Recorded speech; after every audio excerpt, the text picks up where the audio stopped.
আল্লাহর কসম করে বলি যে সমস্ত নারীরা স্বামীকে অভিশাপ দিবে ইয়াউমুল কিয়ামতের ময়দানে বিনা হিসাবে তারা জাহান্নামে প্রবেশ করবে। জোরে বলেন আল্লাহু আকবার।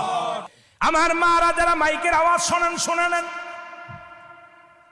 যত আপনার নামাজ, আপনার রোজা, আপনার হজ সব কিছু বরবাদ হয়ে যাবে যারা স্বামীকে লানত করবেন, স্বামীকে যারা অভিশাপ করবেন, স্বামীর বিরুদ্ধে অভিযোগ করবেন, স্বামীর প্রশংসা করবেন। আল্লাহর দরবারে আপনি নেকি পাবেন, আল্লাহর দরবারে নফল বন্দেগী পাবেন। সারা রাত পরে আপনি ইবাদত করেছেন, আর একবার বলেন, আপনার মার কাছে বলেন, বোনের কাছে বলেন, ভাইয়ের কাছে বলেন, ভাইরে তোমার দুলো ভাইটা কত সুন্দর, উনি ফরেজগার মানুষ, নামাজি মানুষ, আমাকে ভালোবাসে।